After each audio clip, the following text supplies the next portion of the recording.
What's going on, guys? Limit Line Studios here for another video. I know, it's been a long few months since I posted, but I'm back and I'm here to post another video for you guys. I hope you guys enjoy. I know also that the camera angle looks a little off than the previous videos, and I apologize. I'll explain all that in this video. First off, Merry Christmas to everybody. It's only a few days away. Where has the time gone? Where has this year gone? I have no idea, truthfully.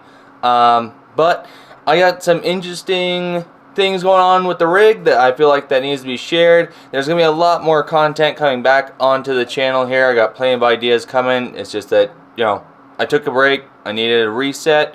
We all need it sometimes, right? So, let's dive right into this. So, as some of you may know, okay, if you've watched the previous videos on my channel before, you know that I have been using the KS steering wheel by MOZA for quite a while now. I've had it for probably 2 years, going on 2 years, somewhere in there. And I don't fall for the Black Friday deals. I don't fall for the tricks, okay? I don't like doing it. I don't shop during Black Friday. In fact, my credit card, I put on, I pause it. I do all that. I don't dare look online because I'll get myself in trouble really fast. Well, this year I fell into it. This year I said, screw it. I'm going to do it. I want to build out the rig the way that I've imagined, how I've been wanting it, all that. And we will get into that here in just a little bit. But, I started shopping around, I started looking around, and like you do, you start dreaming, you start wanting, you start wishing, you start hitting buy, right? Add to cart, hit buy. And, regret it maybe later down the road. I don't know. That's just me. But the KS steering wheel, like I said, I've owned for 2 years now, roughly. And I will say I still love this wheel. Okay, this wheel will never go away. This wheel will always be in my arsenal as long as I'm racing. So, disclosure, this video is not a sponsored video. Whatever you see in this video is not sponsored by any means, by anything. Okay, this has all came out of my pocket. This has all been sent to the credit card. End of story, right? But this is not a review on the KS steering wheel. This is, you guys have seen that video before. If you haven't, go check that video out. It's a good one. I believe that I covered all the little key things to the KS steering wheel, but this is not a video on the KS steering wheel. This is a video on MOZA's FSR2 steering wheel. Okay? What a wheel. This thing is intense. This is their 280mm wheel. This has also got the screen display readout on the front there. It's got all the buttons. It's got MOZA's wonderful quick release system that we all know and love. I personally love it. And count them out. There is 6 shift paddles on the back for signals, gear shift, gear change, and clutch. Right? This thing is beautiful. Okay, first off, this thing is absolutely amazing, and I love it. And a little bit of backstory on this thing. Okay, when I started getting into sim racing, there are certain things that catch our eye. Okay, when I started shopping around for different brands, looking at different brands, the FSR2 was out and on the shelf, and it stuck out immediately, which it should, right? This thing is insane. When I saw it, the little boy in me dreamed of it, it pictured it, and eventually I told myself and promised myself that this will come, okay? I did not expect it to come this soon. I expected it to come in, at least 10 years time, okay? Not 3 or 4 years, how long ever I've been racing for. This wheel was not expected to be thrown onto the credit card and show up at my front door. This thing is amazing, okay? And we're going to get into some key features of this wheel, and the MOZA Pit House software is brilliant when it comes down to this. they aced it. They really did. There are some things that I'm not a big fan of, but we'll get into that also. First off, the KS steering wheel, as of right now, as of Black Friday shopping, all that, it's around like $500, $550, okay? Now that is SimMotion. Now, thank you to SimMotion for being here, for making all this happen. They are the true reason why I have the rig that I have today, okay? Because first off, they are a U.S. distributor of all your racing needs, all of your flight needs, all that. They got it all, okay? And they've done awesome. I love SimMotion. Thank you to you guys for bringing me all the joy in my life and making the credit company hate me. So no big deal. Who cares, right? I don't care, you know. Back to this. This is a 280 millimeter wheel from tip to tip, from point to point, okay? It's got a LCD display. All the back buttons are lit. I'm going to get into that here in just a little bit, because the KS steering wheel, the backlit buttons, they knocked out of the ballpark, okay? They did well. You can see it. They're bright. They stand out in front of you. It's almost a little obnoxious. I even had the lights a little turned down, and I believe I can almost turn down the lights just that much more, okay?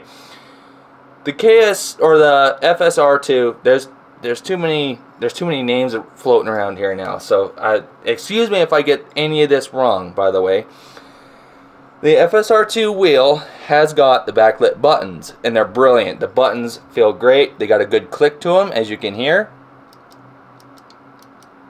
Hopefully you guys can hear that. Unfortunately, my biggest complaint, okay, is the backlit on the buttons. They're not very bright. The only thing that is backlit is what's like imprinted in the wording there, and it's kind of annoying. It's a little dim, and I wish that there was a little bit brighter. On that note, the knobs are also not backlit, and this is the biggest thing that I complain about. From about here down is dark, okay? There is no light there, and it's almost like you have to wear a headlamp in order to see which dial to turn. Nothing is backlit on these dials, and I hate it. I absolutely hate it. That is my biggest downfall with this steering wheel, is that the knobs are not backlit. For $650 or whatever it is, without any holiday deals going on, $650, the dials better be backlit. That's all I'm going to say. I don't care about the screen. I care about the dials, because I can't see the dials when I'm using them, okay? That is one of the biggest complaints that I have with this wheel. Now, everything else is MOZA quality. Everything else is brilliant in its own way. It's got its key features. It's so good, okay? And I love this wheel. I've been using it for about a week and a half. We'll go about a week and a half. I've been using this wheel for about a week and a half, and it's amazing, okay? It feels great in the hand. It definitely it changes the amount of torque that is being given back to you, and that has to do with how narrower it is. I would have never imagined that 10 millimeters less on each side would make 100% of the R12 feel much more, and it's insane. There's less leverage. So when you're holding on to this at 100% on the R12, yes, this is on the R12, that's what I'm running, it's a lot. It's a lot. There's a lot going on. There's a lot more feedback at your wrists, at your forearms, at your shoulders, everything, and I swear it's about to pick you up. It really does. It's intense, okay? I've even had to knock it down a little bit to just get used to the wheel and the functions and how to adapt to such a narrow wheel. And I say such a narrow wheel, it's only 20 millimeters narrower than the KS steering wheel, right? But it's so weird how much that changes, okay? With that being said, all the buttons have got a great click to them. You know what you're pressing. It feels great. The analog dial thing, it's not like the KS steering wheel where you push it and it like spins freely. It like floats like a console controller or anything like that. This has got like some weird directional like button click up, down, left, right, okay? And then it's got your third part, then it's got your third switch in the center you push in. It's super weird, but I really have grown to like it. It doesn't make you, it doesn't make a mistake, right? When you go up, it goes up. On the KS steering wheel, I've had issues where I'll push up, and as you can see on my thumb there, it's more diagonal, okay? And so a lot of times what I'll do is I may push up for a different screen on, say, F125 or on Le Mans.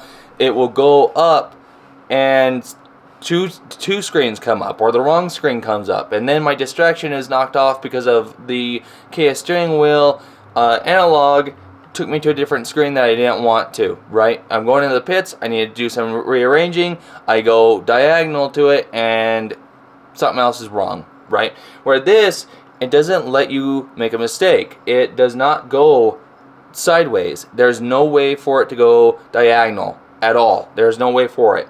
And so that is one thing I have really noticed and really liked playing F1 or Le Mans, okay?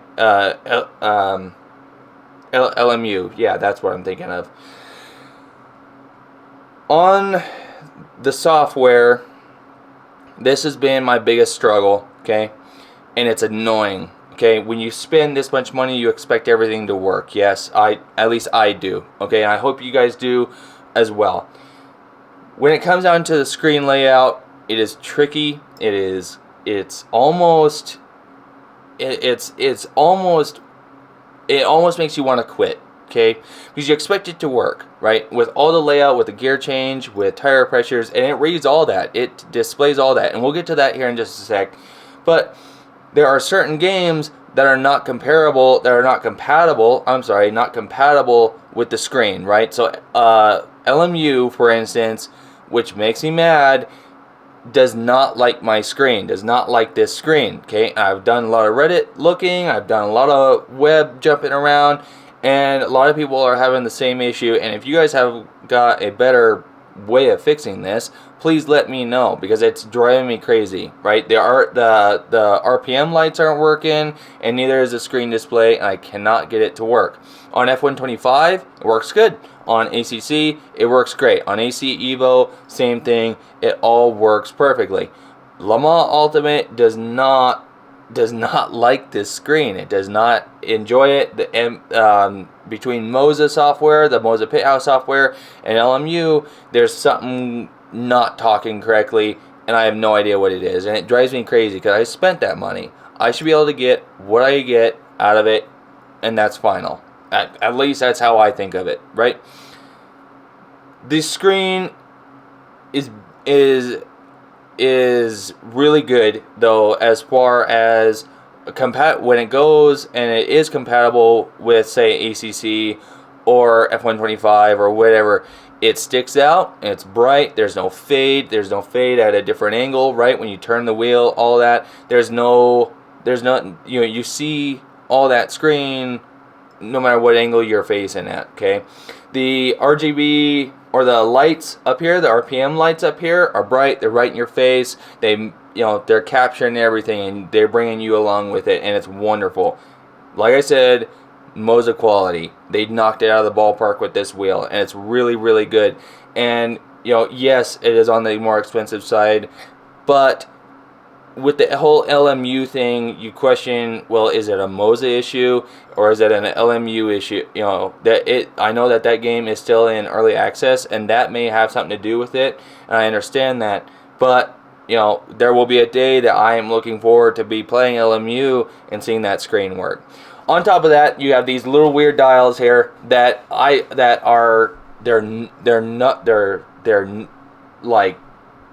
drive me a little bit crazy. Okay, they rip the hell out of the top of your knuckle on your thumb. Okay, so when you're in it, you're like this. Okay, now I have a tendency of my thumb floating around inside there. I did it on the KS steering wheel.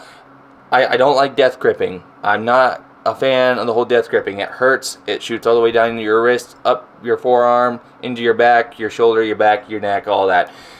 I tend to float my thumb and it grabs this dial. I don't know if you guys can see that or not, but it grabs this little dial here, and that dial is really neat when you need it. Okay, for instances if you want to change traction control, traction cutout, brake bias, all that. That's what that dial's for. Now, I know what you're asking is like, well, what are all these dials for? Truthfully, I have not gotten to the point where I know what I want to map all these to. I have a few of these mapped for ACC, for instance, but not all these I have mapped because it's like I can't see them. I don't know where they're at. I don't want to keep reaching around for them.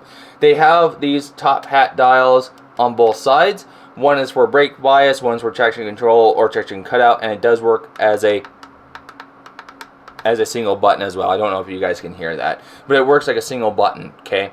And so they rip the skin out of your knuckle, and so I suggest wearing a pair of gloves, because the first time me not wearing gloves, and it's weird because I always wear gloves when I'm racing, and when I got it in, and I just hopped in just to try it out, so excited, I forgot to put on gloves, and I ripped the heck out of the top of my thumb, right? And it like tore a little bit of skin even, we had to pull over, go to the pits, and cry a little bit to the crew chief type deal. It was painful, not cool at all. The FSR2 wheel has stuck out since the day I saw it. Okay, this wheel, and and how can it not? Okay, look at it, right? It's gorgeous. It's got style. It's got beauty to it. It's sexy. Everything. It sticks out, and it's a conversation piece. Anyone that would come over and to your home and see this set up on your rig would be like, "What is that?" Okay, that's what this is. That's all this is a conversation piece. But it also performs like it should. Everything works. Every button is laid out perfectly. Every button has a good click to it. It's got this weird click where it engaged, and you can feel it. You can feel the click. It's a sturdy, stiff click in moment, where this has got it's like plastic on plastic, where like this is like spring loaded almost, and it's got like a weird spring in there. You can feel it. You can almost hear it, right?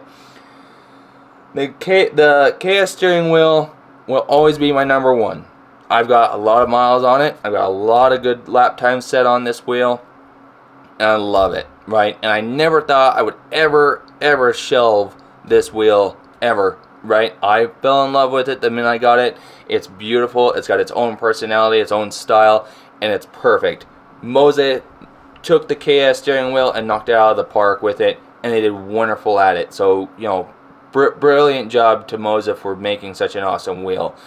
I will never disown this wheel or, forget of what it's taught me. I became a better driver because of the KS steering wheel. And now that may sound crazy, but when you get so attached to something and so honed to something, and you just know how it's going to react in case of a slip up, in case you make something big mistake, whatever, the wheel is the last thing you want to play fault at, right? You don't want to blame.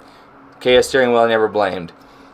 That is what I'm learning with the FSR2. The FSR2 is such an awesome wheel. It has taught me a lot, and it's carving me into a better driver than I thought I was. Okay, and that's crazy to talk about, and it's the same exact thing with the KS steering wheel. Okay, the FSR2 has got a lot of potential. There's a lot of things going on here, and honestly, the minute I sat down behind it, it looked intimidating. It was an intense moment of my life as racing goes, as all that goes, that it's like, wow, this is a lot. There's a lot going on here. There's too much, right? And you're absolutely right. There is absolutely too much here. This wheel is just, there's a lot going on. Don't be afraid of it. Get right into it and push that limit. I promise you, you're going to fall in love with it very, very fast. On the back side, like I said, it's got the MOZA's quick release, which is brilliant. They don't ever need to get rid of this, because this is the game changer. I will never go away from this quick release setup. It's awesome. It's perfect. Everything works, and it's great, right? Let me see if I can get a better grip on this thing. Oh, that's another thing. This thing is stupid heavy. It's stupid heavy, and it should be. It's got a big old LCD screen in it. It's got a lot of software in it. But man, I was not expecting this kind of weight when I picked it up. It's a lot heavier than the KS steering wheel. Okay, again, I'm trying to keep the names coordinated and straight and on the right path here. On the back, you have the magnet paddles, right? They got a good click to it. Your signal, clutch up, clutch down, or your gear up, gear down on both sides there, and your clutch. And your clutch isn't the magnet, you know, it's got like a spring in there, and it feels good. Everything feels great. It's high quality, and it does the job. It really does. It's nothing, you know, paying $650 with it, you would expect good quality, as you should. And this is high quality. That's good quality there. It's got a good click to it. You know that whether you know the switch that you hit, you knew that, okay, I shift up, you know, okay, I shift up again.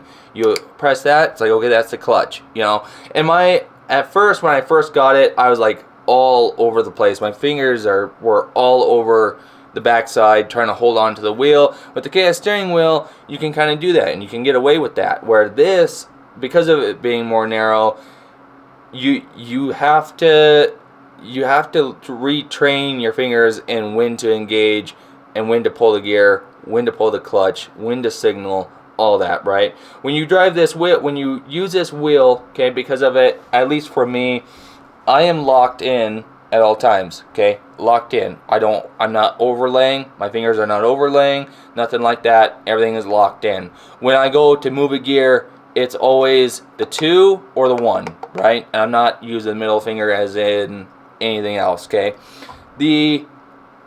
That is the only way that I have learned to be comfortable, to be steady with everything with this wheel, is you have to stay locked in until you need to use the button. Where the KS steering wheel, you kind of floated. You kind of used your whole hand. It wasn't a big deal. Even with the R12, it wasn't a big deal.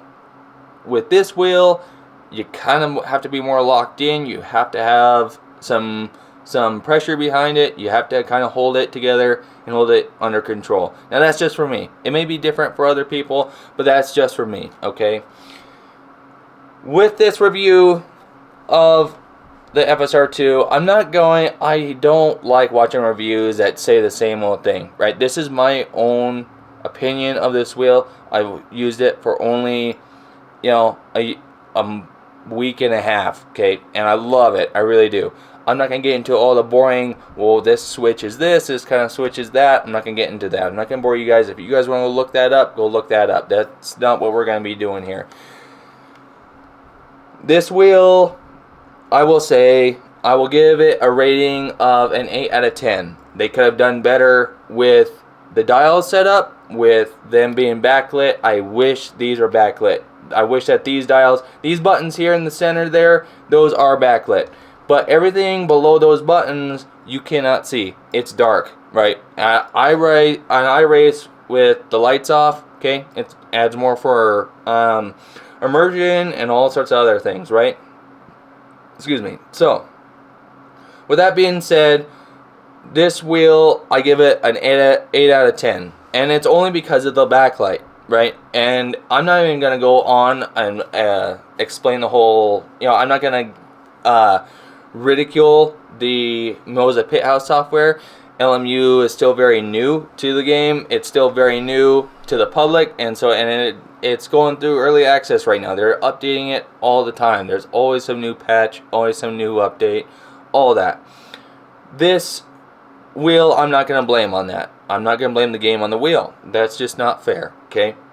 But there are certain things that for $650 that I believe that you could get, that they could have done better. The backlighting on the dials they could have added. The backlighting on all the buttons could have been brighter. They're a little dim, and it's a little annoying when you're trying to look for that special color. I go and I correlate my buttons per color for like ABS or for F125 I do DRS, right? I correlate all those colors for what they do. They're not all like red or green or blue, right? They're all mixed matched. They're all, you know, I try and picture that in my head of which color goes where, okay? It's a little difficult to do that with this wheel, at least I find it, because the lighting isn't as bright. For one, you're getting a lot of light bleed from this main display, okay? And I have toned it down, I've turned down the brightness, but it's just not quite helping. And it's like, well, what's the point of me owning this wheel entirely if I'm turning down the brightness on the screen? That's ridiculous, I think, anyway. So, you know, that there are some key things that I believe that MOZA could have done better, but out of general, they did super well with it. They've done really well with it. I've looked at reviews on the first FSR, and there were a lot of backlash over that wheel. I would have to say that they have stepped up and, you know, responded very well back to the community with the FSR2, and they smashed it completely. Okay, so if you guys are interested, go check out SimMotion and find all sorts of your sim pleasure needs. There are a ton of different deals going on right now. Christmas is, you know, 5-6 days away, whatever like that. And so there's plenty of deals going on right now for your crazy hobbies and my crazy hobbies as well. So before we go and end this video, I want to talk about another thing, and not with the FSR2. As you can tell, we're at a different camera angle. Okay, now the camera angle that we used to be at was more off to my right, and you know, it was okay, you know, and I'm still figuring it out. Truthfully, I'm a new YouTuber. Don't hate me. Okay, this new setup that I started doing, I've always wanted the whole triple monitor screen setup. Now, the whole triple monitor screen has been a learning curve and has been quite a struggle as far as getting all three screens to record at the same time. Now, if you guys have an opinion or a way of fixing this, please let me know. I'm all ears to this. This has been quite a fight for me, and you know, I want to get back to recording. I don't know how to quite do that because OBS is giving me a lot of fight right now as far as the whole triple monitor thing, and it's been quite a struggle. Now I've gone to thinking of doing the whole GoPro mount thing. You know, you're already, you know, I don't know. I'm up in the air on a few things. I don't know what I want to do yet, but it's just, you know, I don't know. It's just been different. So if you guys have any ideas on the whole triple screen monitor recording thing, or how you guys would like the camera, please let me know. I'm all ears right now. I'm all ears. I want to get back in right now. Mind you, just because I'm not posting on YouTube doesn't mean I'm not racing. I've been racing a lot. I've been playing around a lot with different games, with, you know, different simulators. As you guys know, ACC has gone through its last update. As far as we know, right? This little update that they did was like a couple like paint designs. I think it was just like a livery or two or something like that, and it was like, that's it, you know. And I get it. They're a small developer. AC Evo is out, and they're working hard on that. I haven't played a whole lot of AC Evo only because LMU has been really catching my eye, and F125 has really been catching my eye. I've been doing a lot more of other things that's just not GT. A lot of IndyCar, a lot of hypercar, a lot of stuff like that. I still love GT. Don't get me wrong, okay? I still love GT. I'm still on ACC. I'm still racing with some friends. I'm still putting down lap times. I'm still chasing that limit, but I'm expanding my broad vision and going and trying other things like F1 and hypercars. And it's been awesome. I love it. I've been stuck on F125. I've been messing around on the career mode. I've been messing around with multiplayer. It's been an awesome experience. And, you know, normally I do not give EA any of my money. I refuse. I do not like EA and what they've done in the past. Just putting that out there. They don't care what I say. I'm a nobody. So therefore I'm going to say it, right? So with that being said, you know, I'm trying to figure out some camera adjustments. I'm trying to figure out some things I can do with the camera to set it up to make the three monitors worth your time, worth my time. And you know, I don't plan on going anywhere. I did have a little bit of a hiccup in my personal life that I just needed to take a break. You know, before I started getting back into YouTube, I was racing every day for many hours every day after work. I do work a full-time job between 8 and 10, 12 hours sometimes. I'm at work, right? And the last thing I want to do is go back to work. You know, and I don't want to look at YouTube as a job. I don't want to look at it as work. It's a hobby. I'm doing what I love, right? So, you know, that's enough of that. I don't like talking about personal business on YouTube. That's in your guys' business. That's not what you're here for, right? So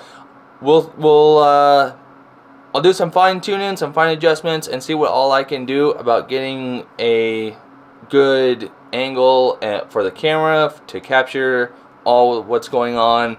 And I hope you guys stay tuned and enjoy this video. I know it's quite short, but hey, that's alright, no big deal. I'm just showing my face, showing that I'm still here, I'm still back, I'm still racing, and so there's that for you guys, okay? So, Merry Christmas to you guys and Happy New Year. I hope you guys enjoy it. I hope, you know, you're still out there racing. I hope the end of the year was great. I hope your year was great. I hope your next year is even better if I don't see you guys then.